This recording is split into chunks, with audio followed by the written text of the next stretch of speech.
도널드 트럼프 대통령 당선인이 출생시민권 제도 폐지를 다시 한번 강조했습니다. 불법 이민자 강제 추방에 대해서도 범죄 이력이 있는 이들부터 내보내기 시작해 적용 범위를 늘려갈 것이라고 밝혔습니다. 트럼프 당선인은 로버트 F 케네디 주니어 보건복지부 장관 지명자에게 백신이 자폐증을 유발하는지에 대한 조사를 제안할 것을 시사했습니다. 트럼프 당선인이 취임하면 연방 빈곤선을 138%까지로 확대했던 확장 메디케이드를 폐지할 것으로 보입니다. 41개 주에서 2,100만 명이 메디케이드 혜택을 박탈당할 것으로 예상됩니다. 재외동포들에 대한 복수국적 허용 연령을 현재 65세에서 40세로 낮춰야 산업인력 증대 효과가 가장 크다는 설문조사 결과가 발표됐습니다. 연방정부가 비행기 탑승기기, 항공편 지연에 대한 피해 보상을 항공사로부터 받을 수 있도록 하는 규정을 추진하고 있습니다. 항공사는 3시간 이상 지연이 발생하면 최대 $775까지 보상해야 합니다. 이상은 오늘의 주요 뉴스입니다. 시청자 여러분 안녕하십니까? KBN 뉴스입니다. 윤석열 대통령의 비상계엄 선포에 따른 후폭풍으로 한국 정치 상황이 복잡해진 가운데 공식 출범을 한 달여 앞둔 트럼프 대통령 당선인 측은 한국의 상황에 대한 평가나 언급을 일절 내지 않고 있습니다. 트럼프 당선인이 윤 대통령을 패싱하는 것이란 관측이 나오고 있습니다.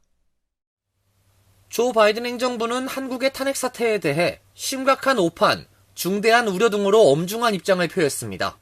특히 국회에서 윤 대통령에 대한 탄핵 소추안 표결이 무산되자 바이든 행정부는 한국의 민주적 제도와 절차가 헌법에 따라 온전하고 제대로 작동할 것을 촉구한다라며 탄핵 소추안의 표결 필요성을 시사하기까지 했습니다. 그러나 트럼프 당선인 측은 지난 3일 비상계엄 발령과 7일 탄핵 소추안 국회 표결이 진행되는 급박한 상황 속에서도 이에 대한 언급을 피하고 있습니다.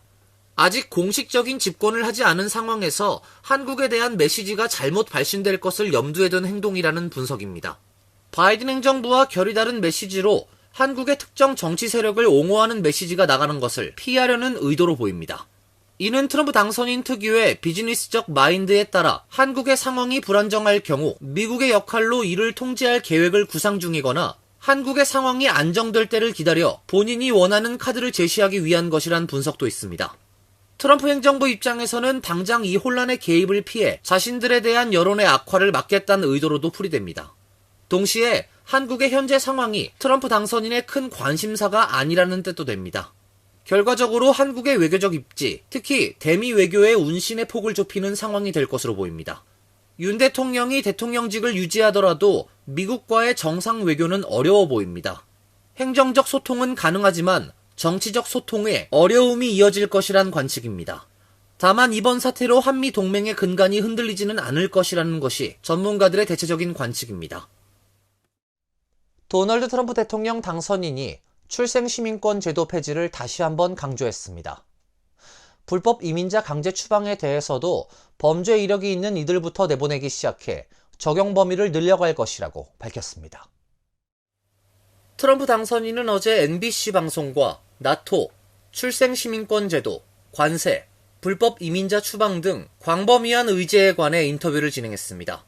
트럼프 당선인은 내년 1월 20일 취임 당일 출생시민권 제도를 폐기하겠다고 말했습니다.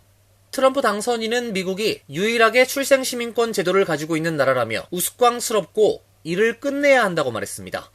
MBC는 의회 도서관 검토에 따르면 캐나다와 브라질을 포함해 30개국 이상이 출생시민권을 제공한다며 트럼프 당선인의 주장에 반박했습니다.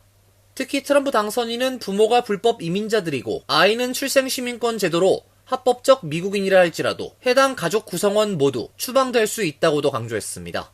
그는 부모는 불법 이민자지만 아이는 합법적 미국 시민권자인 혼합 이민 가구가 400만 가구에 달한다는 질문에 가족을 흩어버리고 싶지 않다며 그를 위한 유일한 방법은 그들을 모아두고 모두 돌려보내는 것이라고 주장했습니다. 다만 트럼프 당선인은 어린 시절 미국에 들어온 불법 이민자, 이른바 드리머들이 미국에 체류할 수 있도록 하는 법안을 통과시키기 위해 민주당과 협력할 의향이 있다고 말했습니다. 아울러 트럼프 당선인은 불법 이민자 강제 추방 계획에 대해 범죄 이력이 있는 자들부터 내보내기 시작할 것이며 차후 범죄자 외의 사람들로 확대될 것이라고 전했습니다. 다만 그는 어떤 범죄가 포함될지에 대해선 상세히 설명하지 않았습니다. 트럼프 당선인은 우리는 범죄자들을 우리나라에서 몰아내야 한다며, 하지만 우리는 범죄자들부터 추방을 시작할 것이고 이후 다른 사람에 대해서는 적용할 것이라고 밝혔습니다. 한편 트럼프 당선인은 미국의 나토 가입 유지와 관련한 질문에 나토가 비용을 지불한다면 물론 그렇게 될 것이라고 말했고, 파월 연준 의장에게 사임을 요구할 계획이 없다고 밝혔습니다. 트럼프 당선인은 인터뷰에서 로버트 F. 케네디 주니어 보건복지부 장관 지명자에게 백신이 자폐증을 유발하는지에 대한 조사를 제안할 것을 시사했습니다. 트럼프 당선인은 NBC와의 인터뷰에서 진행자가 케네디의 백신에 대한 견해에 대해 말하면서 자폐증 문제를 꺼내자 이같이 말했습니다. 당선인은 누군가는 알아내야 한다고 생각한다면서 최근 수십 년 동안 미국에서 자폐증 사례가 증가했다는 점을 언급했습니다. 그리고 케네디 주니어 지명자가 이를 조사할 것인지 묻는 말에 어떤 것에도 열려있다고 답했습니다. 트럼프 당선인은 내 말은 무슨 일이 일어나고 있다는 뜻이다면서 백신인지는 모르겠다. 어쩌면 물속의 염소일 수도 있다. 아시다시피 사람들은 다양한 것을 보고 있다고 덧붙였습니다. 실제로 미국에서는 자폐증 진단이 증가하고 있습니다. 질병통제예방센터에 따르면 2000년에는 150명 중 1명이었던 것에 비해 현재 미국 어린이 36명 중 약 1명이 자폐증 진단을 받는 것으로 알려졌습니다. 전문가들은 자폐증 진단이 증가하는 것이 다양한 증상을 보이는 어린이에 대한 인식이 높아지고 자폐 스펙트럼 장애로 분류되는 증세에 식별 능력이 향상되었기 때문이라고 말합니다. 백신이 자폐증을 유발한다는 이론은 1998년 한 영국 연구자가 홍역, 볼거리, 풍진 백신과 자폐증 사이의 연관성을 찾는다고 주장하는 의학 저널 기사를 발표한 이후 널리 퍼졌습니다. 해당 논문은 이후 철회됐고 저자는 의사 면허를 박탈당했습니다. 그 후 다수의 연구에서 백신과 자폐증의 연관이 없다는 것이 입증됐습니다. 하지만 케네디 주니어는 지난 8월의 한 인터뷰에서도 자폐증이 백신에 의해 발생한다고 주장해 여전히 백신 음모론을 믿고 있음을 시사했습니다. 트럼프 당선인이 취임하면 연방 빈곤선의 138%까지로 확대했던 확장 메디케이드를 폐지할 것으로 보입니다.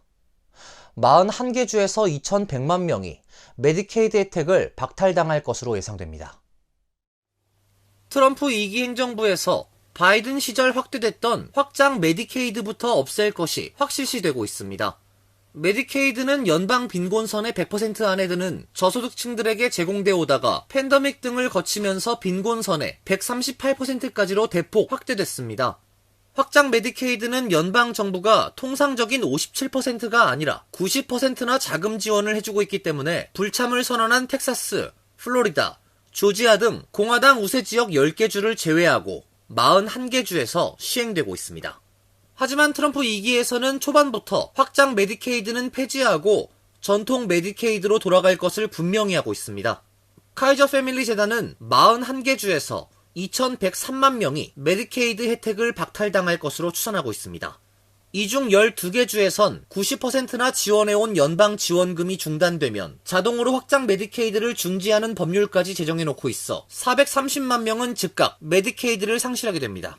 자동 중단 법률이 없는 30여 개 주들에선 즉각 박탈하진 않겠지만 주 정부에서 확장 메디케이드 재원을 100% 부담해야 하기 때문에 대거 축소할 수밖에 없어질 것으로 보입니다. 뉴욕의 경우 전체 메디케이드 이용자 728만 5천 명 중 31.3%인 228만 명이 확장 메디케이드 수혜자들로 분류되고 있습니다. 재외 동포들에 대한 복수국적 허용 연령을 현재 65세에서 40세로 낮춰야 산업인력 증대 효과가 가장 크다는 설문조사 결과가 발표됐습니다. 재외 동포청이 지난 6일 2024 국내 동포 정책에 대한 정부, 학계, 시민단체와의 대화를 주제로 개최한 재외동포 정책 학술 포럼에서 김재호 다산경제연구원 책임연구원은 이 같은 내용이 담긴 재외동포 복수국적 허용 연령 하향의 영향 분석 보고서를 발표했습니다. 박 연구원은 복수국적자의 국내 거주 생활에 따른 생산 효과, 부가가치 효과, 고용 유발 효과, 사회보험에 대한 기여와 조세 부담, 복지 혜택과 건강보험 급여 등의 사회적 관점에서 편익과 비용을 비교한 결과를 토대로 40세로 하향할 경우 경제활동 인구가 많아져 사회 경제적 기여가 상당히 높을 것이라고 전망했습니다. 포럼에서는 현재 방문 취업과 재외동포로 이원화되어 있는 재외동포 체류 자격을 통합해야 한다는 주장도 제기됐습니다. 곽재석 이주동포 정책 연구소장은 주재 발표를 통해 체류 외국인 300만 시대를 대비해 새로운 출입국 이민정책 추진 방안으로 재외동포를 비전문 분야 인력 공급풀로 활용하던 기존 정책의 한계를 인식해야 한다며 이원화된 재외동포 비자 체계를 일원화해 비전문 분야 취업 확대를 허용해야 한다고 제안했습니다. FBI가 유나이티드 헬스케어 CEO를 살해한 총격범에 대한 현상금을 5만 달러로 올리고 시민들의 신고를 당부했습니다. 경찰은 용의자가 뉴욕을 이미 떠난 것으로 보고 있습니다. FBI는 총격 살해범의 신원을 파악하기 위해 뉴욕 경찰과 협력하고 있다고 밝혔습니다. 경찰은 유나이티드 헬스케어의 브라이언 톰슨 CEO의 총격을 가해 살해한 범인이 뉴욕시를 떠났다고 보고 있습니다. 뉴욕시 경찰 관계자는 CNN에 4일 총격 사건 현장을 떠나는 용의자의 영상에서 그가 자전거를 타고 센트럴파크로 갔다며 나중에 택시를 타고 버스 정류장으로 가는 모습이 나왔다고 말했습니다. 다른 경찰 관계자는 문제의 인물이 뉴욕시를 떠났을 것이라고 믿을 만한 이유가 있다고 말했습니다. 톰슨 CEO를 살해한 범인은 총격을 가하는 동안 마스크를 썼지만 수사당국은 용의자의 움직임과 신원을 조각조각 모으는 데 도움이 된 CCTV를 토대로 용의자의 행적을 쫓고 있습니다. 법 집행당국 관계자는 6일 새로운 감시 영상에서 용의자가 지하철을 타고 맨해튼의 시설을 방문하는 모습이 나왔다며 유나이티드 헬스케어 CEO를 습격하기 며칠 전의 행동에 대한 단서가 더 많이 제공되었다고 말했습니다. 총격범의 행방과 신원은 아직 알려지지 않고 있으며 살해 이유도 알려지지 않고 있습니다. 뉴욕 경찰은 지금까지 수집한 증거를 토대로 확실히 표적 공격임을 시사한다고 전했습니다. 중국계 동영상 공유 플랫폼 틱톡이 미국 내 사업권을 매각하지 않으면 미국에서 틱톡 서비스를 금지하는 법률이 법원의 합헌 판단을 받았습니다. 워싱턴 DC 항소법원은 지난 6일 틱톡의 미국 사업권을 기한 안에 매각하지 않으면 미국 내 서비스를 중단토록 한 법률이 합헌이라고 결정하면서 해당 법률에 대한 위헌 확인 소송을 기각했습니다. 법원은 중국의 모기업 본사가 있는 틱톡이 중국 정부의 영향을 받을 수 있어 국가 안보와 관련한 우려가 있다는 법무부의 주장을 받아들였습니다. 중국 정부가 틱톡으로 하여금 미국인 데이터를 유출하게 하거나 중국 정부가 미국인들이 틱톡을 통해 보는 콘텐츠에 영향을 미칠 수 있다는 주장을 법원이 받아들인 것입니다. 틱톡 측은 표현의 자유를 명시한 미국 수정헌법 제1조를 거론하며 모기업과 틱톡 앱 사용자의 기본권이 해당 법률에 의해 침해됐다고 주장했지만 받아들여지지 않았습니다. 지난 4월 연방의회를 통과한 틱톡 미국 사업권 강제 매각 법률은 틱톡 모회사인 바이트댄스에 270일 안에 틱톡의 미국 사업권을 매각하도록 하며 기간 내 매각하지 않을 경우 미국 내 서비스를 금지하도록 했습니다. 대통령이 연장하지 않으면 내년 1월 19일자로 틱톡은 미국에서 금지됩니다. 연방정부가 비행기 탑승객이 항공편 지연에 대한 피해 보상을 항공사로부터 받을 수 있도록 하는 규정을 추진하고 있습니다. 항공사 측의 문제로 3시간 이상 지연이 발생하면 승객에게 $200부터 최대 $775까지 보상해야 합니다. 연방교통부가 항공기 지연 피해 보상 규정 제정 절차를 시작했습니다. 피해 보상을 해야 하는 경우는 항공편 장시간 지연에 항공사가 원인을 제공했을 때입니다. 기계 결함, IT 시스템 고장 등이 이에 해당합니다. 악천후 등 천재지변이나 공항 측의 이유로 항공편에 차질이 생긴 경우에는 항공사가 의무적으로 피해 보상을 하지 않아도 됩니다. 교통부는 피해 보상 금액 기준을 설정했습니다. 국내선 3시간 이상 지연 시 $200에서 $300, 6시간 이상 지연 시에는 $375에서 $525를 항공사가 탑승객에게 보상해야 합니다. 또 항공편 지연이 9시간 이상일 경우 보상액은 $750에서 $775로 늘어납니다. 아울러 교통부는 항공사 규모별로 피해 보상액을 다르게 해야 할지 승객이 출발 1에서 2주 전에 항공편 지연 통보를 받았을 시에도 보상해야 하는지 등 여러 상황에 따른 피해 보상 여부에 대해 검토 중입니다. 교통부는 영국, 유럽연합, 캐나다 등 이미 여러 국가에서 항공사가 항공편 지연에 대해 탑승객에게 적절한 피해 보상을 하고 있다고 밝히고 이러한 조치를 시행함으로써 소비자 보호 제도를 강화하고 항공사가 책임을 가지고 운항 서비스를 제공할 수 있을 것으로 보고 있습니다. 교통부에 따르면 지난 2022년부터 2023년까지 3시간 이상 국내선 항공편 지연의 60% 이상이 항공사에 의한 것으로 나타났습니다. 이어서 간추린 소식입니다. 연방 상원에 최초 입성한 앤디 김 상원 의원 당선인이 의정 활동을 조기 시작했습니다. 필 머피 뉴저지 주지사는 어제 새해가 시작되기 전에 임기를 시작할 수 있도록 김 당선인을 연방 상원 의원으로 임명한다라고 밝혔습니다. 김 당선인은 내년 1월 공식 취임을 앞두고 상원 의원으로서 활동을 조기에 시작할 수 있게 됐습니다. 앤디 김 의원은 성명에서 우리 가족에게 아메리칸 드림의 기회를 준 주를 미국 상원에서 대표하게 돼 영광이라며 나는 첫날부터 싸울 준비가 돼 있다라고 소회를 밝혔습니다.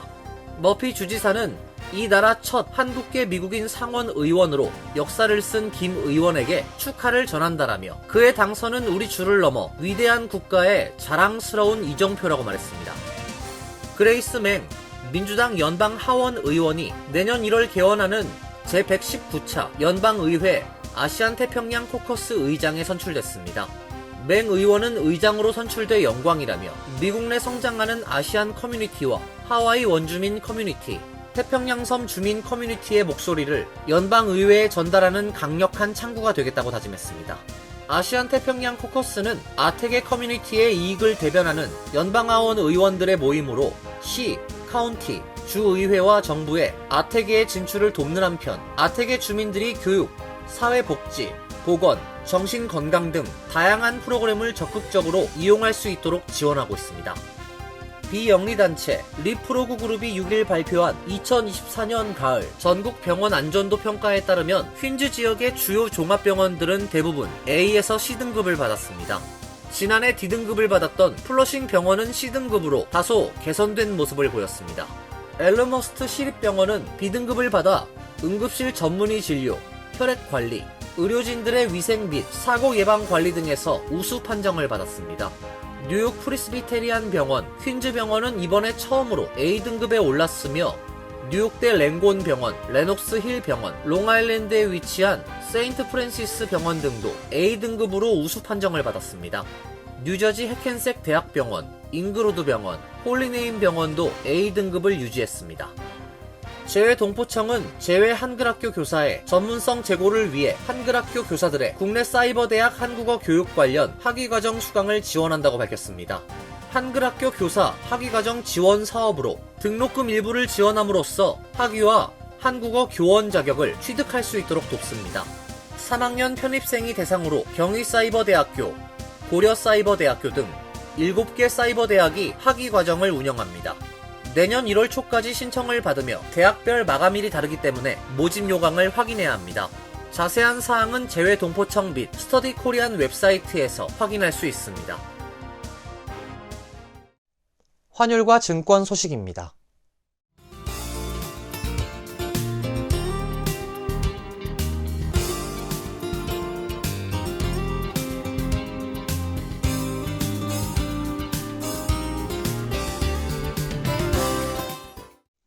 이어서 날씨입니다. 내일은 대체로 흐린 날씨가 예상됩니다. 지역에 따라 안개가 끼는 곳이 있겠습니다. 낮 최고 기온 51도, 섭씨 11도, 밤 최저 기온 49도, 섭씨 9도로 예상됩니다. 수요일은 비가 예보되어 있습니다. 목요일은 대체로 맑은 날씨가 예상되지만 기온이 크게 내려가 춥겠습니다. 이상으로 KBN 뉴스를 마칩니다. KBN과 함께 즐거운 시간 되시길 바랍니다.